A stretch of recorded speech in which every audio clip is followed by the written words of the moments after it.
This is the GT2e, the latest smartwatch from Huawei that at the moment of this review costs about £160 in the UK or €170 in the EU.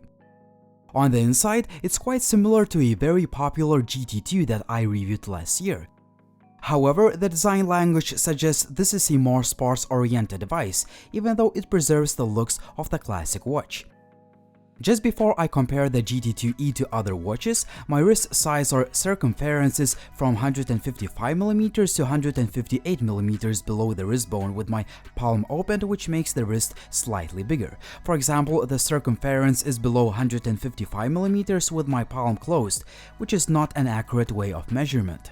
That's why you should always measure it with your palm open for the most accurate result. Also, if you do a lot of weight training, the wrist size may change. Here is how the GT2e looks like next to the watch GT2. I have to admit that the GT2 looks more classy and it will definitely look better on your wrist if you are going out, but the GT2e is made to offer both great design and comfort, especially if you are into an active lifestyle. I believe the GT2 was made to complement the GT2, not replace it. A few more comparisons. Here's the GT2e versus the Samsung Galaxy Watch Active 2 smaller 40mm model. The difference in size is quite obvious. Here's the GT2e versus Amazfit GTR. The Amazfit's offering uses a shiny stainless steel shell as opposed to a brushed finish found on the GT2e. My watch is in mint green color, but there are also other options available like graphite black, lava red, and icy white. I chose mint green because I think it looks nice and clean. The stainless steel case feels durable and the overall build quality of the watch is excellent. Even though the GT2e looks massive on my tiny wrist, it is really light and comfortable to wear for hours during my quarantine weight training and push-up sessions. A 22mm rubber strap, which can be easily replaced, is one of the most comfortable I've ever worn. It's nice to the skin and it does not make my wrist sweaty. On contrary to most genuine leather straps, it does not show any signs of wear even after a couple of weeks. 5 ATM rating assures water resistance up to 50 meters, and it lets you use the device without worries while exercising or even swimming. The display is really nice and sharp. It's also easily viewable on the brightest days, even though it's hard to show this on camera. There is also always on display feature, which is great, but keep in mind that the battery life will cut in half and raise to wake feature will be disabled. Same as on the GT2, the battery life is probably the best you can get out of this kind of smart wearable, especially considering all the features it has. The watch lasts me up to 10 days when I exercise at least 3 times a week, receive quite a few notifications from the apps like Instagram, Twitter, WhatsApp, and others, and use continuous heart rate monitoring feature. I'm pretty sure you can achieve Huawei's advertised 14-day battery life if you use the watch less intensively. Before switching to the GT2e, I've been using the Samsung Galaxy Watch Active 2, which is a really good smartwatch, but to be honest, I got tired of charging it every 2 days.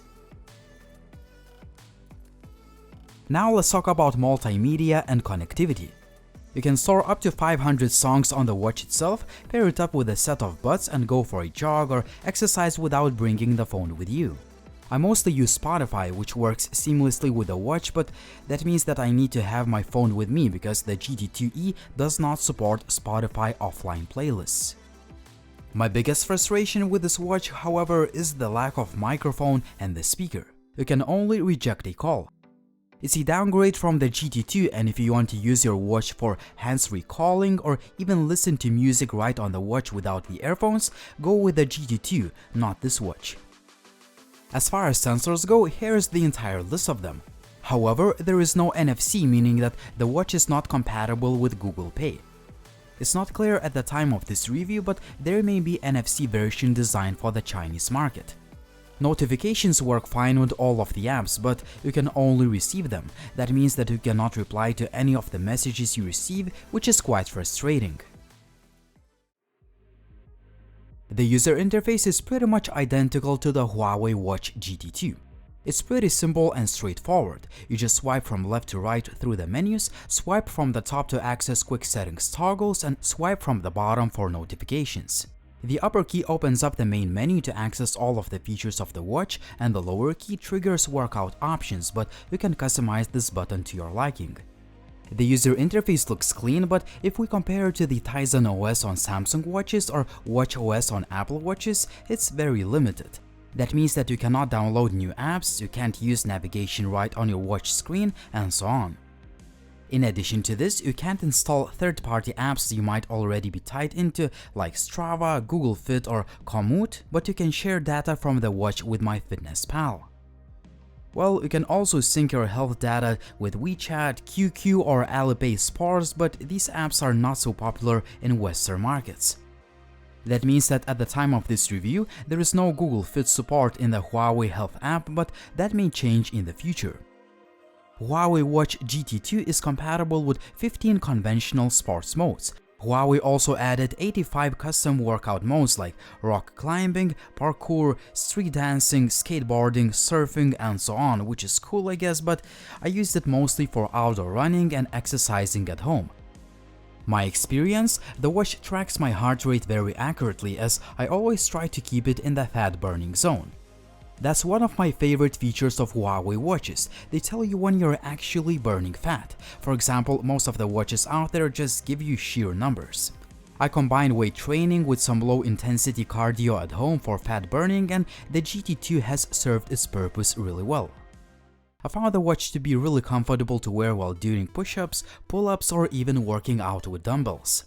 I also like that you can see a lot of information about your workout right on your wrist, which is not the case with all of the watches I've tested. You also get plenty of information during your workout, so you always know your progress. For instance, VO2 max refers to the maximum rate of oxygen consumption measured per unit of time over the course of a lengthy workout. You can also check the aerobic or anaerobic workout effect, recovery time, training intensity, and so on. The watch comes pre-installed with more than 10 voice-over running courses that are responsive to real-time heart rates. For example, sometimes I choose a fat-burning run primary program where I simply follow voice-guided instructions. There are also other features like stress and sleep tracker, SpO2 or oxygen saturation and blood measuring tool, breathing exercises to relieve stress, and so on.